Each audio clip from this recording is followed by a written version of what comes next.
तो hello friends, welcome back to my channel. जैसा कि आपको पता है कि हम लोग सॉफ्टवेयर इंजीनियरिंग के रिगार्डिंग वीडियो को डिस्कस कर रहे हैं और as a one shot video के माध्यम से हम चीज़ों को कंप्लीट कर रहे हैं। और पिछले लेक्चर के अंदर हम लोगों ने सॉफ्टवेयर इंजीनियरिंग के यूनिट नंबर 1 को बहुत अच्छी तरीके से कंप्लीट किया है।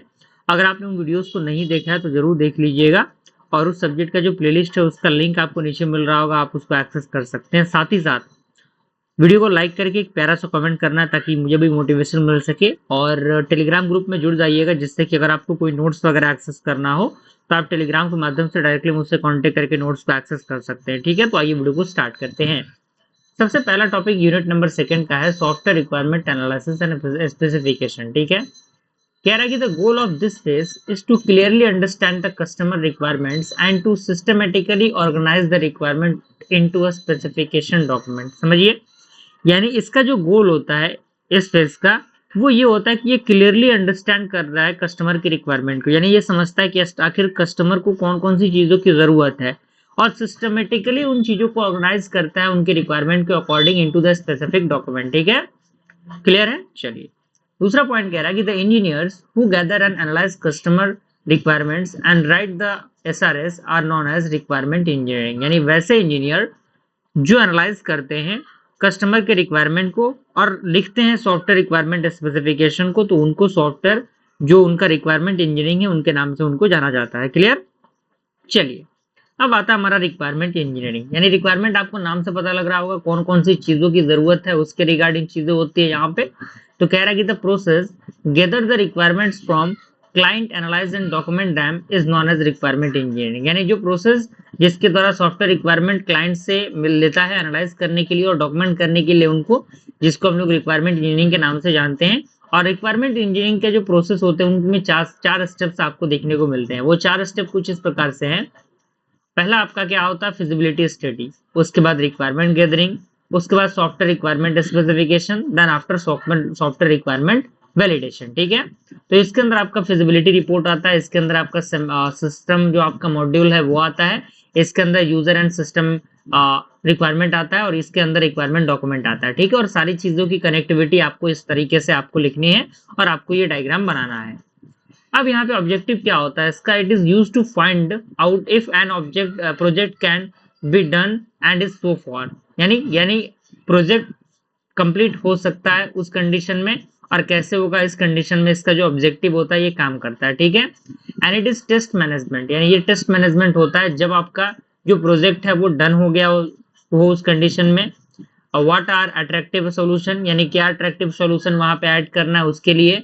And system can be engineered using current technology with in budget. यानी जो सिस्टम है वो इंजीनियर्ड हो यूजिंग द करंट टेक्नोलॉजी और उसका जो बजट हो वो थोड़ा सा बेहतर हो। ठीक है, and after a feasibility study, यानी फिजिबिलिटी स्टडी के बाद जो मैनेजमेंट मोड्स हैं, go and no go decision. Okay, clear. अब आता है हमारा एसआरएस। तो यहाँ पे कह रहा है कि it is the way to represent software requirement in a format. यानी ये आप प्रकार का एक तरीका होता है जिसके द्वारा हम रिप्रेजेंटेट करते हैं सॉफ्टवेयर के फॉर्मेट को। अब यहाँ पे प्रोसेस होते हैं। यहाँ पे सबसे पहला आपका आता है रिक्वायरमेंट एलिसिटेशन, इसको हम लोग गैदरिंग ऑफ रिक्वायरमेंट के नाम से भी जानते हैं। And requirement elicitation is the process to find out the requirement for an intended software system by communicating with client and end user, system user and other who have a state in a software system development। यानी जो requirement elicitation है वो एक process होता है जिसके द्वारा find किया जाता है रिक्वायरमेंट को किसी एक इंटेंडेड सॉफ्टवेयर सिस्टम के according by the communicating client. यानी जब क्लाइंट के द्वारा वो कम्युनिकेट करेंगे एंड यूजर के द्वारा और सिस्टम के यूजर के द्वारा, जिनके पास स्टेट होता है सॉफ्टवेयर सिस्टम डेवलपमेंट के अकॉर्डिंग। ठीक है, दूसरा हमारा था रिक्वायरमेंट एनालिसिस। रिक्वायरमेंट एनालिसिस क्या है, तो यानी रिक्वायरमेंट का एनालाइज करना, यानी देखना ही कौन कौन सी चीजों की जरूरत है। तो यहाँ पे वही सारे पॉइंट्स दिए गए हैं। कह रहा है कि requirements are analysed in order to identifying inconsistencies, defect, anomaly, incompleteness. यानी जो आपका रिक्वायरमेंट है वो एनालाइज करता है और किसके ऑर्डर में, आइडेंटिफाइंग करने के लिए इनकंसिस्टेंसीज को, जो डिफेक्ट होता है एनोमली करता है और इनकम्प्लीटनेस के अकॉर्डिंग काम करता है। ठीक है, अब यहाँ पे कह रहा है कि anomaly ambiguity in the interpretation of requirement. यानी जो आपका एनोमली एंड एम्बिग्विटी होगा वो इंटरप्रिटेशन ऑफ रिक्वायरमेंट के अकॉर्डिंग काम करेगा।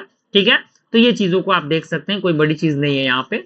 अब यहाँ पे आपका आता है रिक्वायरमेंट डॉक्यूमेंटेशन। तो यहाँ पे जितने भी function and non functional, formal, informal requirement होंगे वो डॉक्यूमेंटेड होंगे एंड मेड अवेलेबल होंगे for the next phase processing. यानी अगले फेज के प्रोसेसिंग के लिए वो अवेलेबल कराए जाएंगे। एंड ये जो डॉक्यूमेंटेशन है इसको हम लोग एसआरएस के नाम से जानते हैं, ठीक है।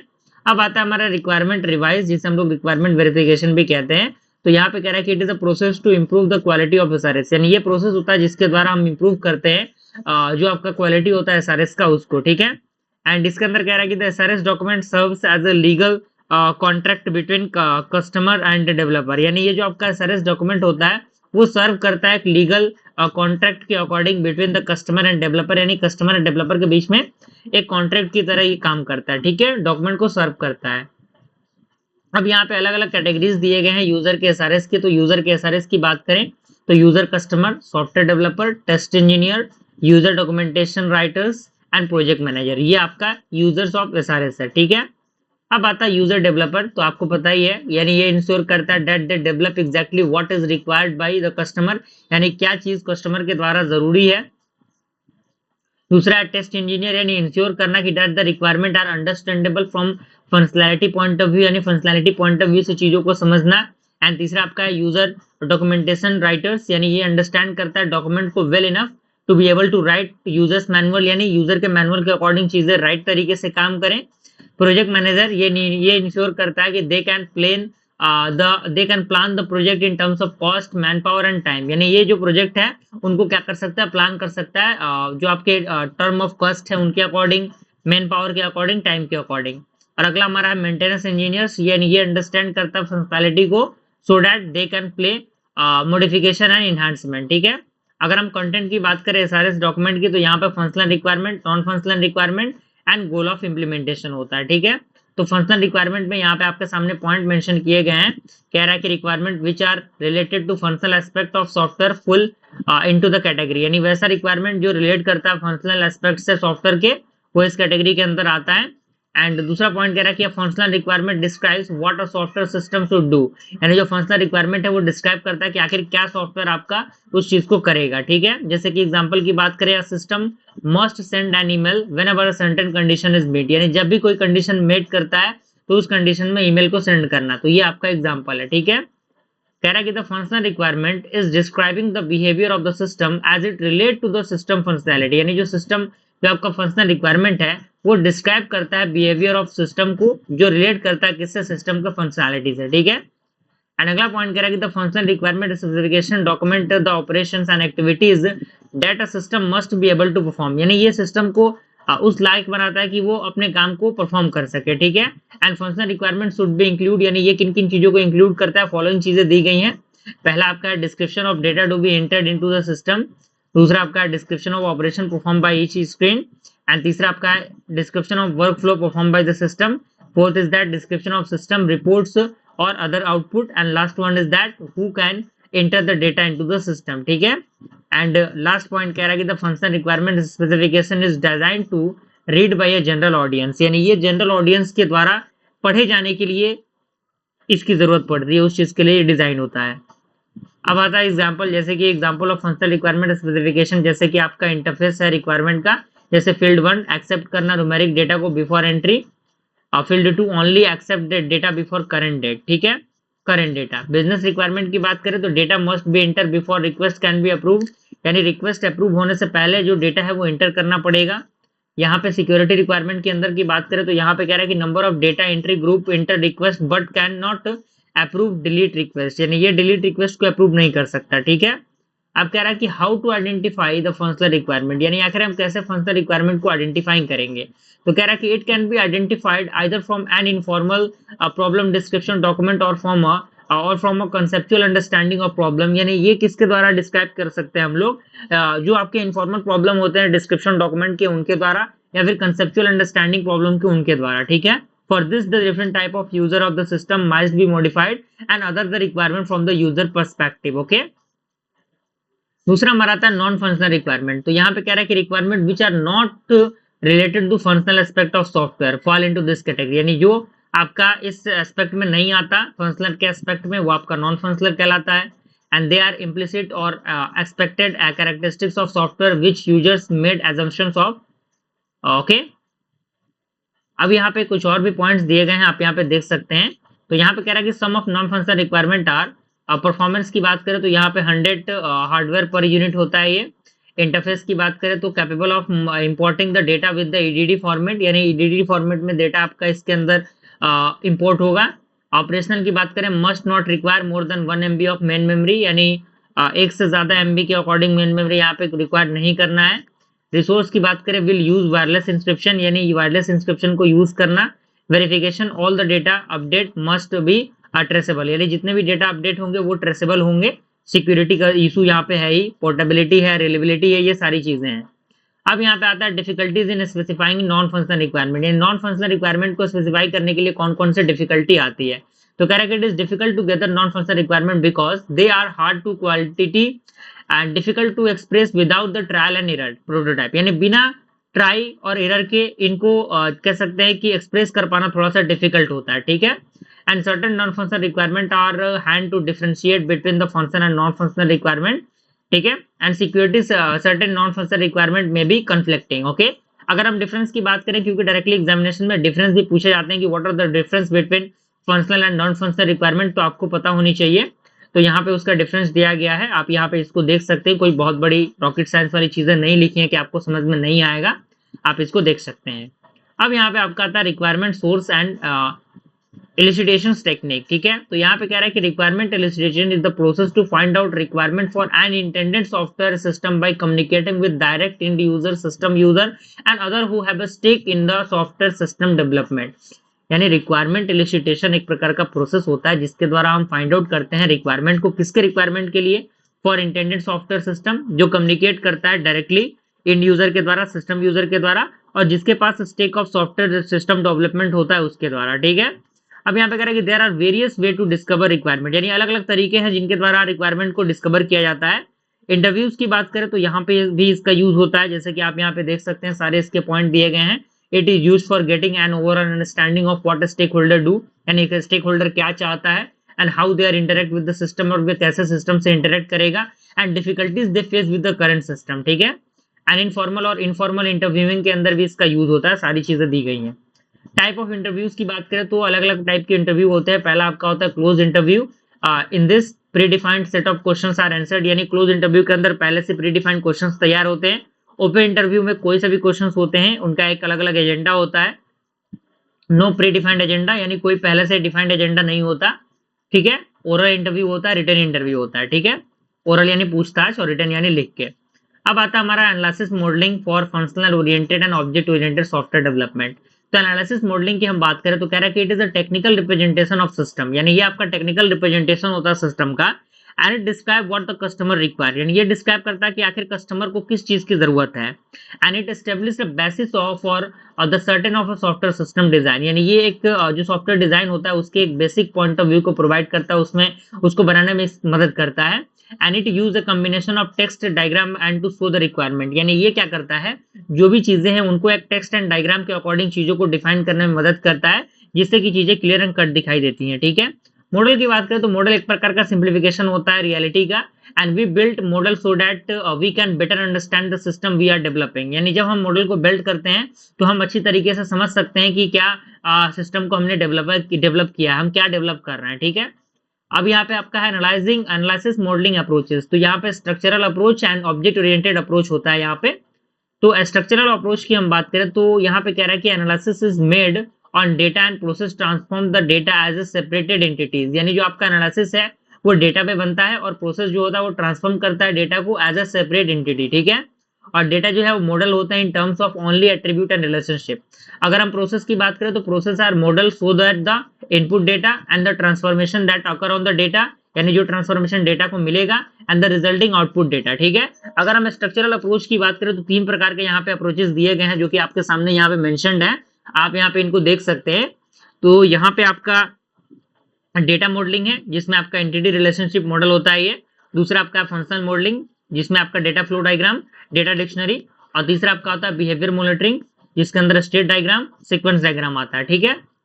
अगला हमारा आता है क्वेश्चनरीज। क्या होता है क्वेश्चनरीज भाई, तो आपका एक डॉक्यूमेंट होता है with the predefined set of objective question and respective options is handed once all stakeholder to answer which are collected and compile, यानी जितने भी स्टेक होल्डर के क्वेश्चंस होते हैं उनको हैंड करना और उनके अकॉर्डिंग उनको आंसर को फाइंड आउट करना और उसकी चीजों को कलेक्ट करना और कंपाइल करना का भी काम यहाँ पे होता है, ठीक है। लिमिटेशंस भी इसके होते हैं। अगला हमारा था ब्रेनस्टॉर्मिंग। यहाँ पे कह रहा है कि an informal debate is held among various stakeholder and all their input are recorded for future requirement analysis. यानी ये एक प्रकार का इनफॉर्मल डिबेट होता है जो हेल्ड होते हैं अलग अलग स्टेक होल्डर के बीच में, और सारे जो होते हैं उनके इनपुट के अकॉर्डिंग रिकॉर्ड होते हैं for the future requirement analysis, ठीक है। And it is group discussion technique, यानी ये एक प्रकार का ग्रुप डिस्कशन टेक्निक होता है, जीडी होता है ये। एंड ये प्रमोट करता है क्रिएटिव थिंकिंग को और न्यू आइडिया को, ठीक है। And it is a platform to express share view, expectations and difficulties in implementation encountered. यानी ये एक ऐसा प्लेटफॉर्म होता है जिसके द्वारा एक्सप्रेस किया जाता है, शेयर किया जाता है व्यूज को, एक्सपेक्टेशंस को, और जो भी डिफिकल्टीज होती है इम्प्लीमेंटेशन में उनको, ठीक है। And at the end of a document is prepared with the list of requirement and their priority, okay. अब आता है हमारा डोमेन एनालिसिस। आपको ये भी पता ही होगा, ऑब्जर्वेशन यानी ऑब्जर्व करना क्या क्या चीजें उसके अंदर काम कर रही हैं। एंड प्रोटोटाइपिंग भी आपका एक बिल्डिंग यूजर इंटरफेस है जो कि बिना ऐड किए डिटेल फंक्शनैलिटी के users to interrupt the feature of intended software product, and ये प्रोवाइड करता है एक बेटर आइडिया ऑफ रिक्वायरमेंट को, ठीक है। और अगला हमारा आता है डेटा मॉडलिंग टॉपिक। तो यहाँ पे कह रहा है कि in data modelling data objects are examined independently of process, यानी डेटा मॉडलिंग के अंदर जो डेटा ऑब्जेक्ट होते हैं वो एग्जामिन्ड होते हैं इंडिपेंडेंटली प्रोसेस के अकॉर्डिंग। एंड ये आइडेंटिफाइंग करता है फॉलोइंग आइटम्स को, जैसे कि डेटा ऑब्जेक्ट हो गया जिससे हम लोग एंटिटीज बोलते हैं, डेटा का एट्रीब्यूट हो गया, रिलेशनशिप हो गया, उसकी कार्डिनलिटी हो गई, नंबर ऑफ ऑकरेंसेस यानी कितना बार वो आया है, ये चीजें होती हैं। तो यहाँ पे आपका एंटिटी रिलेशनशिप डायग्राम दिया है जिसे हम लोग ईआर डायग्राम के नाम से भी जानते हैं।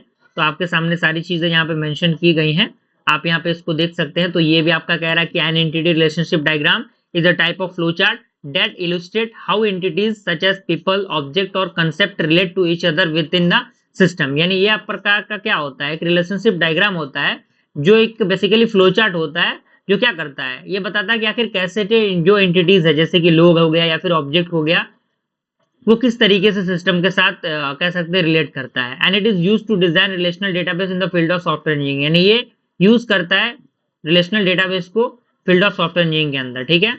तो इसकी अगर हम बात करें तो आपके इसके अंदर आपका एंटिटी आता है। तो एंटिटी एक प्रकार का डिफाइनेबल थिंग होता है, जैसे कि पर्सन हो गया, ऑब्जेक्ट, कंसेप्ट और इवेंट हो गया। एंड किसी भी रियल वर्ल्ड ऑब्जेक्ट की बात करें, can be represented as an entity about which data can be stored in a database. यानी ये बताता है कि आखिर क्या कौन सा डेटा आपका स्टोर हो सकता है डेटाबेस के अंदर, जैसे कि बुक की हम बात करें, प्रोडक्ट हो गया, कार हो गया, पर्सन हो गया। अब यहाँ पे कह रहा है कि any entity is represented symbolically by rectangle enclosing in its name, जैसे कि आपका स्टूडेंट हो गया, कार हो गया, बुक हो गया। तो यहाँ पे it is of the two type of entity, पहला आपका स्ट्रॉन्ग एंटिटी होता है, दूसरा वीक एंटिटी होता है। तो स्ट्रॉन्ग एंटिटी, वीक एंटिटी का सारा पॉइंट ऑफ व्यू आपको दिख रहा होगा। तो strong entity has a primary की एट्रीब्यूट विच यूनिकली आइडेंटिफाइंग ईच एंटिटी, यानी जो आपका स्ट्रॉन्ग एंटिटी होता है उसके पास एक प्राइमरी की एट्रीब्यूट होता है जो यूनिकली आइडेंटिफाइंग होते हैं, आइडेंटिफाइंग करते हैं हर एक एंटिटी को, जैसे स्टूडेंट हो गया तो ये स्ट्रॉन्ग हो गया। वीक एंटिटी के पास कोई भी प्राइमरी की एट्रीब्यूट नहीं होता और वो डिपेंड करता है अनदर फॉरेन की एट्रीब्यूट पे, जैसे वीक एंटिटी आपका प्रोजेक्ट एलोकेट हो गया तो ये वीक एंटिटी है, और स्टूडेंट तो आपका स्ट्रॉन्ग है ही। एट्रीब्यूट क्या होता है, तो ये आपके प्रॉपर्टीज होती है एंटिटी की जो आपके फॉर्म्ड होते हैं एज एट्रीब्यूट के अकॉर्डिंग। एंड ये रिप्रेजेंटेड होते हैं कि इलिप्स जो आपका फॉर्मेट होता है उसके द्वारा, जैसे प्राइस हो गया, कैट हो गया, या फिर आपका मोबाइल नंबर हो गया। तो ये सारी चीजें आपके सामने दी गई हैं। कैटेगरी, कैट आपका कैटेगरी है ये। अब यहाँ पे एट्रीब्यूट की बात करें तो अलग अलग टाइप के एट्रीब्यूट होते हैं। पहला आपका आता है simple attribute, then after composite, उसके बाद single value, multi value and derived attribute, okay. यहाँ पे आपका सिंपल एट्रीब्यूट कह रहा है कि if an attribute cannot be partition into a smaller component, यानी वैसे एट्रीब्यूट जिनको हम लोग स्मॉलर कंपोनेंट में पार्टीशन उसका नहीं कर सकते, जैसे रोल नंबर हो गया, अब उसको हम क्या ही स्मॉल में पार्टीशन करेंगे उसका। कंपोजिट एट्रीब्यूट एक प्रकार का एट्रीब्यूट होता है जो सब डिवाइड होता है स्मॉलर कंपोनेंट में with the further form of attribute, जैसे कि अगर हम बात करें नेम की तो फर्स्ट नेम हो गया, मिडिल नेम हो गया, लास्ट नेम हो गया, तो इसको हम डिवाइड कर रहे हैं। सिंगल वैल्यू एट्रीब्यूट की बात करें, यहाँ पे कह रहा है कि fan attribute of particular entity represented symbol value of each instance, यानी जब कोई एट्रीब्यूट पार्टिकुलर एंटिटी के अकॉर्डिंग रिप्रेजेंटेड करता है सिंपल वैल्यू को हर एक इंस्टेंस के, then it is called single value attribute, जैसे कि आपका role number, registration number, role number हो गया, ठीक है। मल्टी वैल्यू एट्रीब्यूट क्या होता है, यहाँ पे कह रहा है कि N attribute which can hold more than one value, यानी वैसा एट्रीब्यूट जो एक से ज्यादा वैल्यू को होल्ड करता है in terms of multiple attribute, ठीक है। जैसे फोन नंबर हो गया तो एक से ज्यादा एट्रीब्यूट को कंटेन कर रहा है ये। अगला हमारा आता है ड्राइव एट्रीब्यूट। तो यहाँ पे कह रहा है कि drive attribute calculate its value from another attribute, यानी ये अनदर एट्रीब्यूट से वैल्यू को ड्राइव कर लेता है, ठीक है। जैसे कि एज की हम बात करें तो ये कैलकुलेट करता है from the current date and the birth date attribute, ठीक है ना। अब आता है हमारा रिलेशनशिप। तो यहाँ पे कह रहा है कि relationship is defined as bound attachment between two more entities, यानी ये क्या होता है, ये बेसिकली बाउंड अटैचमेंट होता है दो या दो से अधिक एंटिटीज के बीच में। जैसे एग्जांपल की बात करें, एन एम्प्लॉय असाइंड ए प्रोजेक्ट, मान लीजिए कोई भी एम्प्लॉय किसी प्रोजेक्ट के लिए असाइन होता है। टीचर टीच स्टूडेंट, यानी टीचर स्टूडेंट को पढ़ाता है। ऑथर राइट करता है बुक को, है कि नहीं। तो टीचर टीच करेगा स्टूडेंट को, तो ये चीजें हैं। अगर हम टर्म्स की बात करें रिलेटेड टू रिलेशनशिप, तो डिग्री ऑफ रिलेशनशिप आपका यूनरी, बाइनरी एंड टर्सरी होता है, और ये आपका कार्डिनलिटी एंड कनेक्टिविटी के अकॉर्डिंग भी काम करता है। तो डिग्री ऑफ रिलेशंस की बात करें तो यहाँ पे कह रहा है कि it signifies the number of entities involve in a relationship, यानी ये सिग्निफाई करता है नंबर ऑफ एंटिटीज को जो इन्वॉल्व करता है रिलेशनशिप के अंदर, ठीक है। तो इसके अंदर यूनरी रिलेशनशिप आता है। तो यहाँ पे कह रहा है कि if only single entity is involve in a relationship then it is the unary relationship, यानी जब कोई एक सिंगल एंटिटी इन्वॉल्व करता है एक रिलेशनशिप के अंदर तो ये आपका यूनरी रिलेशनशिप कहलाता है। जैसे एम्प्लॉय की बात करें, सुपरवाइजर अनदर एम्प्लॉय, यानी एक एम्प्लॉय दूसरे एम्प्लॉय के द्वारा सुपरवाइज हो रहा है। तो ये चीजें क्या है, यूनरी ऑपरेटर के अकॉर्डिंग काम कर रही है, यूनरी रिलेशन के अकॉर्डिंग काम कर रही है। डायग्राम भी दिया हुआ है।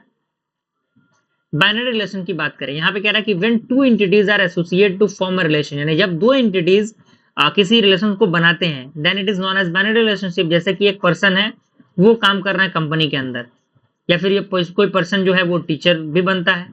तो दो तरीके से चीजें काम कर रही है ना यहाँ पे। कर्नलिटी एंड कनेक्टिविटी ऑफ रिलेशनशिप की बात करें तो यहाँ पे कह रहा है कि describe how many instance of one entity type are link to how many instance of another entity type, यानी ये डिस्क्राइब करता है कि आखिर कैसे बहुत सारे इंस्टेंस एक एंटिटी के लिंक्ड होते हैं, कैसे कि आपका जो इंस्टेंस है अनदर एंटिटी से लिंक करता है। जैसे अगर हम टाइप की बात करें तो 1 to 1 होता है, यानी एक इंस्टेंस एंटिटी का वो रिलेट करता है exactly one instance of another entity, यानी अनदर एंटिटी के केवल एक ही इंस्टेंस के साथ वो क्या करेगा, रिलेट करेगा। जैसे कि आपका स्टूडेंट 1 है, एलोकेट प्रोजेक्ट 1, तो यहाँ पे स्टूडेंट, यहाँ पे प्रोजेक्ट, ये एलोकेट केवल एक ही चीज है। यहाँ पे हमारा क्या है, 1 to many है। तो यहाँ पे कह रहा है कि डिपार्टमेंट रिक्रूट फैकल्टी, यानी डिपार्टमेंट जो आपका डिपार्टमेंट है वो फैकल्टी को रिक्रूट कर रहा है। तो रिक्रूटर्स यहाँ पे डिपार्टमेंट और फैकल्टी होगा। तो यहाँ पे आप देख सकते हैं एरो आपके एक ही साइड दिखने को मिल रहा होगा। तो ये आपका 1 to many है। अगला हमारा था मेनी टू वन, यानी मेनी टू वन यानी हाउसेस आउंड पर्सन, ठीक है। Many houses are owned by a person, यानी बहुत सारे हाउस एक पर्सन के द्वारा खरीदे जा सकते हैं। ऐसा नहीं कि केवल एक पर्सन एक ही घर को खरीदेगा, बहुत सारे घर को खरीद सकता है। अब इसी तरीके से मेनी टू मेनी रिलेशन है, जैसे एक राइटर जो होता है वो बहुत सारे बुक को लिखता है, तो ये उस तरीके का कंडीशन यहाँ पे फुलफिल हो रहा है। अब हमारा आता है step to create ER diagram, यानी हम कैसे ईयर डायग्राम को क्रिएट करेंगे, क्या उसका स्टेप होगा। आपके सामने उसके स्टेप्स यहाँ पे दिए गए हैं, आप यहाँ पे इसको देखिएगा, सारी चीजें यहाँ पे मेंशन की गई हैं। तो यहाँ पे कह रहा है कि एंटिटी आइडेंटिफिकेशन, पहला आपका एंटिटी आइडेंटिफिकेशन है, दूसरा आपका रिलेशनशिप आइडेंटिफिकेशन यानी रिलेशनशिप को आइडेंटिफाइंग करना, तीसरा आपका है कार्डिनलिटी आइडेंटिफिकेशन, चौथा आपका आइडेंटिटी एट्रीब्यूट, पांचवा आपका है क्रिएट ईयर डायग्राम, ठीक है। जैसे हम बात करते हैं क्वेश्चन की, इस प्रकार का क्वेश्चन आपको एग्जामिनेशन में देखने को मिल सकता है। क्वेश्चन कह रहा है कि in certain university student enroll in a course, यानी किसी यूनिवर्सिटी के अंदर कोई स्टूडेंट किसी कोर्स के अंदर इनरोल होता है। Student must be assigned to at least one और मोर कोर्सेज, यानी जो स्टूडेंट है वो असाइन करता है कम से कम एक या ज्यादा बहुत सारे कोर्सेज में। And each course is taught by a single professor, यानी एक जो आपका सब्जेक्ट है, हर एक सब्जेक्ट एक सिंगल प्रोसेसर के द्वारा पढ़ाए जाएंगे। To maintain instruction quality of professor can deliver only one course, यानी जो आपका एक बेहतर क्वालिटी होता है वो केवल एक ही कोर्स के अकॉर्डिंग प्रोवाइड करेगा। तो इसको कैसे हम डिफाइन करेंगे, कैसे बनाएंगे। तो पहला स्टेप है एंटिटी को आइडेंटिफाइंग करना। तो इसके अंदर एंटिटी कौन कौन सी है भाई, स्टूडेंट है, कोर्स है और प्रोफेसर है, ठीक है। दूसरा हमारा रिलेशनशिप को आइडेंटिफाइन करना। दो रिलेशनशिप है, पहला आपका student is assigned a course, यानी स्टूडेंट कोर्स के अंदर इनरोल करता है, और दूसरा आपका प्रोफेसर जो है वो डिलीवर करेंगे कोर्स को, ठीक है। तीसरा हमारा है कार्डिनलिटी आइडेंटिफिकेशन, यानी student can be assigned multiple course, यानी मेनी टू मेनी रिलेशनशिप हो गया, यानी एक के स्टूडेंट मल्टीपल कोर्स के अंदर असाइन कर सकता है। और दूसरा हमारा है professor can deliver only one course, यानी एक प्रोफेसर एक ही सब्जेक्ट को डिलीवर कर सकता है। अगर कोई प्रोफेसर फिजिक्स का है तो वो फिजिक्स ही पढ़ाएगा, मैथ का है तो मैथ्स ही पढ़ाएगा, केमिस्ट्री है तो केमिस्ट्री ही पढ़ाएगा, ठीक है ना। अब चौथा हमारा आइडेंटिफाइंग करना एट्रीब्यूट को, इट इज कस्टमर डिपेंडेंट। तो यहाँ पे स्टूडेंट है, उसका रोल नंबर उसका स्टूडेंट नेम रहेगा। प्रोफेसर की बात करें तो इसका ईमेल आईडी एंड प्रोफेसर का नाम रहेगा। कोर्स की बात करें, कोर्स का आईडी, कोर्स का नेम रहेगा। ठीक है, तो यहाँ पे डायग्राम फाइनली क्रिएट हो चुका है। स्टूडेंट है, उसका नेम है, उसका रोल नंबर है। असाइन करेगा कोर्स के अंदर तो कोर्स का नेम होगा, कोर्स का आईडी होगा। यहाँ पे डायमंड में आपका डिलीवर होगा, जो कि प्रोफेसर के द्वारा डिलीवर किया जाएगा। प्रोफेसर का नाम होगा, उसका प्रोफेसर आईडी होगा। तो ये आपका many to many, one to one relationship हो गया। क्लियर है? चलिए, अब आता है हमारा अगला पॉइंट है जो आपके सामने दिया हुआ है। तो यहाँ पे हमारे सामने अगला टॉपिक जो है वो आपका है functional modelling and function oriented modelling. तो यहाँ पे कह रहा है कि it is use to represented the flow of information in any computer based system. यानी इसका हम यूज करते हैं रिप्रेजेंटेड करने के लिए जो भी फ्लो ऑफ इंफॉर्मेशन होता है किसी भी कंप्यूटर बेस्ड सिस्टम के अंदर, उसके लिए। दूसरा पॉइंट कह रहा है कि it provides an indication of how data object are transformed by processing function. यानी ये प्रोवाइड करता है कि इंडिकेशन को कि आखिर कैसे जो डेटा ऑब्जेक्ट है वो ट्रांसफॉर्म्ड होंगे बाय द प्रोसेसिंग फंक्शन। तीसरा पॉइंट कह रहा है कि flow oriented modelling represented how object data object are transformed as they move through the system. यानी ये जो आपका है वो फ्लो ओरिएंटेड मॉडलिंग है जो रिप्रेजेंटेड करता है कि आखिर कैसे डेटा ऑब्जेक्ट जो है वो ट्रांसफॉर्म्ड होंगे as they move through the system. अगला पॉइंट कह रहा है कि data flow diagram is the diagrammatic form that is used to show this transformation. यानी जो डेटा फ्लो डायग्राम है वो एक प्रकार का डायग्रामेटिक फॉर्म है जिनका हम यूज करते हैं शो करने के लिए इस ट्रांसफॉर्मेशन को। अगला पॉइंट है कि DFT takes an input process output view of a system. अब आता है आपका डीएफटी। तो डीएफटी जो है एक प्रकार का प्रोसेस मॉडलिंग टूल होता है जो डिस्क्राइब करता है फ्लो ऑफ डेटा को through a system, work of processing that is perform by the system. अगला पॉइंट कह रहा है कि जो डीएफटी है वो मदद करता है अंडरस्टैंड करने के लिए सिस्टम को।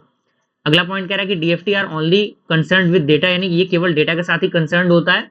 And DFT focus on how flow of information where data comes from, where it goes and how it gets stored. यानी ये बताता है कि आखिर कैसे फ्लो ऑफ इंफॉर्मेशन होगा, यानी कहाँ डेटा स्टोर होगा, कहाँ से आएगा और किस तरीके से स्टोर होगा।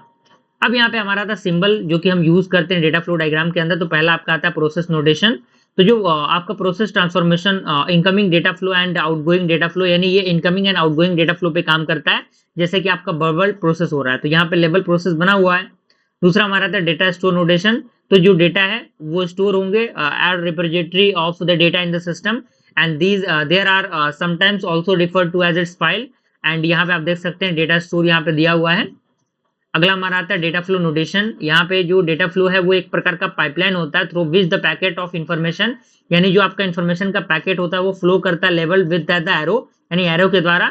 एंड यहाँ पे जो नेम है वो यहाँ पे मेंशन किया जाता है। ठीक है, एंड ये इलुस्ट्रेट करता है मूवमेंट ऑफ डेटा को from one entity process to the another entity. ठीक है, आप देख सकते हैं।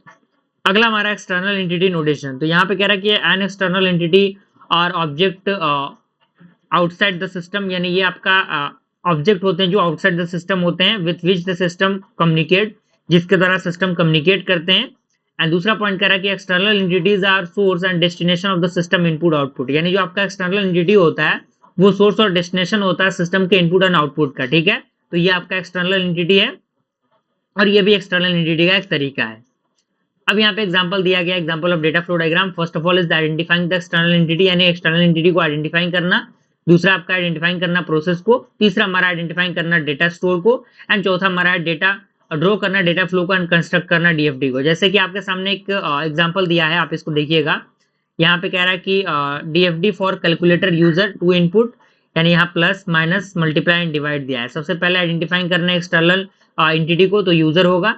दूसरा हमारा आइडेंटिफाइंग करना प्रोसेस को, यानी user number recorded are as variable, यानी जो यूजर के नंबर होंगे वो रिकॉर्ड होंगे as a variable. And user calculation यहाँ पे सेलेक्ट होगा, जैसे plus minus multiply divide perform करेगा कैलकुलेशन को एंड डिस्प्ले करेगा रिजल्ट को। तीसरा हमारा आइडेंटिफाइंग करना डेटा स्टोर को कैलकुलेटर मेमोरी के अंदर। एंड चौथा हमारा है कंस्ट्रक्ट करना। तो आप देख सकते हैं यहाँ पे कंस्ट्रक्शन का पूरा प्रोसेस दिया हुआ है। यूजर आपका होगा, यूज करेगा कैलकुलेशन स्टोर सेलेक्टेड को, यहाँ पे प्लस माइनस मल्टीप्लाई डिवाइड दिया गया है। यहाँ पे नंबर 1 नंबर 2, यहाँ पे यूजर नंबर रिकॉर्ड्स होंगे, फिर नंबर 1 नंबर 2 होगा, कैलकुलेटर मेमोरी यहाँ पे होगा जहाँ पे चीजें स्टोर होंगी, फिर नंबर 1 नंबर 2 यहाँ पे एंड परफॉर्म करेगा कैलकुलेटर। तो यहाँ पे आपका रिजल्ट डिस्प्ले होगा एंड कैलकुलेटर का रिजल्ट यहाँ पे आपके कैलकुलेशन का रिजल्ट आपको देखने को मिलेगा। ठीक है, तो ये पूरे डायग्राम को आपको अच्छी तरीके से बनाना है। अब हम रूल की बात करें, डीएफडी का क्या रूल होता है भाई, तो रूल आपके सामने दिया हुआ है कि हर एक process should have at least one input and output, यानी हर एक प्रोसेस के बाद कम से कम एक इनपुट और आउटपुट होने चाहिए। दूसरा है कि हर एक प्रोसेस जो है डेटा का वो स्टोर करेगा, store should have at least one data flow, यानी कि कम से कम उसके पास एक डेटा फ्लो होगा और वन डेटा आउटपुट होगा, ठीक है, जैसे कि आपको फिगर में राइट साइड में दिख रहा होगा। तीसरा पॉइंट है कि जो डेटा स्टोर होंगे सिस्टम के अंदर must go through a process, यानी वो प्रोसेस के द्वारा होकर गुजरेंगे। एंड चौथा है कि सारे जो आपके प्रोसीड होंगे डीएफडी के अंदर जो गो होंगे through the another process and entities और डेटा स्टोर्ड के अंदर, ठीक है, जैसे कि आपके सामने ये चीजें दी गई हैं, आप देख सकते हैं। Data flow can not across with each other, and जो डेटा फ्लो है वो एक दूसरे से अक्रॉस नहीं होगा, ठीक है, नहीं हो सकता। अब हमारा आता है डिफरेंट लेवल ऑफ डेटा, तो यहाँ पे डेटा के मेनली 3 लेवल होते हैं, 0, 1, 2 और लेवल 3 और बियॉन्ड तक ये हो सकते हैं। तो यहाँ पे जो नेसेसरी लेवल होते हैं वो डिटेल डिपेंड होते हैं on what type are typing to accomplish, यानी किस प्रकार की चीजों को हम चाह रहे हैं। तो लेवल 0 की बात करें तो लेवल 0 के अकॉर्डिंग सारी चीजें दी गई है। यहाँ पे एक एग्जांपल भी दिया गया है, जैसे होटल मैनेजमेंट सिस्टम का, तो क्लाइंट है तो यहाँ पे होटल मैनेजमेंट सिस्टम होगा, तो यहाँ पे रिजर्व सब सिस्टम यहाँ पे देखने को मिलेगा। तो ये लेवल 0 का आपके एग्जाम्पल है। लेवल 1 की बात करें तो ये प्रोवाइड करता है more detail about the pieces of level 0 data, यानी जो आपका लेवल 0 का डीएफडी है उसके डिटेल्ड एक्सप्लेनेशन देता है। जैसे कि हम यहाँ पे फैकल्टीज रिजर्वेशन की बात करें तो यहाँ पे क्लाइंट होगा, यहाँ पे होटल क्लाइंट रिजर्वेशन होगा, ये फर्स्ट, ये सेकेंड, और देन आफ्टर तीसरा आपका कैंसिलेशन ऑफ रिजर्वेशन, तो change data, client data type, ये सारी चीजें एक दूसरे से इंटरकनेक्टेड है। अब हमारा आता है एनालिसिस मॉडलिंग। यहाँ पे आपका जो है इसके अंदर ऑब्जेक्ट ओरिएंटेड अप्रोच आता है। यहाँ पे एनालिसिस जो है वो दिया गया, आप इसको देख सकते हैं। तो यहाँ पे कह रहा है कि in object oriented approach analysis is made on the classes and interaction among them in the order to meet the customer requirement, यानी ये कस्टमर के रिक्वायरमेंट से मैच खाता है। एंड ऑब्जेक्ट ओरिएंटेड एनालिसिस जो है वो 2 स्टेप को इन्वॉल्व करता है। पहला स्टेप ये है कि definition to the set of object that will make up the system and describing the interaction or communication among the various object. Here interaction take the form of message between object, यानी जो आपके message है वो object के बीच में होंगे। And दूसरा हमारा स्टेप भी दिया गया कि ये डिस्क्राइब करता है इंटरनल प्रोसेस को जो गो होंगे on which in the within each object to respond to messages from another object to initiate the message to the another object. अब हमारा रिक्वायरमेंट वैलिडेशन है, तो रिक्वायरमेंट वैलिडेशन एक टेक्निक होता है जिसके अंदर जो आपका डिस्क्रिप्शन है एसआरएस डॉक्यूमेंट का वो वेरीफाइड होगा फॉर द सिस्टम इम्प्लीमेंटेशन, ठीक है। अगर हम चेक मेट की बात करें SRS document for the completeness and consistency, यानी कंप्लीटनेस एंड कंसिस्टेंसी को चेक करने के लिए हम इसका यूज करते हैं। कन्फर्मेंस टू अंडरस्टैंडिंग के लिए हम इसका यूज करते हैं, रिक्वायरमेंट कॉन्फ्लिक्ट के लिए यूज करते हैं, एम्बिग्यूटी इन रिक्वायरमेंट के लिए इसका यूज करते हैं। जैसे कि आपके सामने रिक्वायरमेंट वैलिडेशन दिया हुआ है और सारी चीजें इसकी दी हुई हैं, एरो देके आपके सामने सारी चीजें मेंशन की गई हैं, सारी चीजों को लिखना है। अब इनपुट इसके अंदर, यानी इनपुट हम देते हैं जो होता है वही इनपुट है, आउटपुट वही है जो हमें आउटपुट मिलता है। इसके सारे पॉइंट्स आपके सामने मेंशन किए गए हैं। रिक्वायरमेंट रिव्यू की बात करें तो रियल एंड एनालाइज्ड रिक्वायरमेंट होगा, आइडेंटिफाइंग करना प्रॉब्लम को, डिस्कस करना प्रॉब्लम को, and agree open the action to solve the problem, ठीक है। अगला हमारा आता है ट्रेसेबिलिटी। तो ट्रेसेबिलिटी एक प्रकार का कंसेंट होता है जो किसके द्वारा होता है, with the relationship between the requirement and their sources and the system design. And type of traceability की बात करें तो अलग अलग टाइप की ट्रेसेबिलिटी होती है, जिसको आप यहाँ पे देख सकते हैं। आपके सामने सारी चीजें यहाँ पे मेंशन की गई हैं, ठीक है ना। यहाँ पे आपके सामने दी गई हैं सारी चीजें, और representational of traceability using the गई है, आपके सामने मेंशन किया गया है। इसका ट्रेसेबिलिटी टेबल आपके सामने दिया गया है, ट्रेसेबिलिटी मैट्रिक्स दिया गया है। इस तरीके से हम लोगों ने इस यूनिट को कंप्लीट किया। आई होप सारी चीजें आपको समझ में आ गई होंगी। 1-2 बार चीजों को आप अच्छी तरीके से देख लेंगे, सारी चीजें क्लियर हो जाएंगी, कोई दिक्कत परेशानी आपको नहीं होने वाली। अच्छी तरीके से इनको कंप्लीट करना है, ठीक है। और इसका नोट्स आप एक्सेस कर सकते हैं, ठीक है ना, डायरेक्टली टेलीग्राम ग्रुप में जुड़ के अगर आप एक्सेस करना चाहते हैं तो आप कर सकते हैं। मिलते हैं फ्रेंड्स अगले वीडियो में, तब तक के लिए थैंक यू।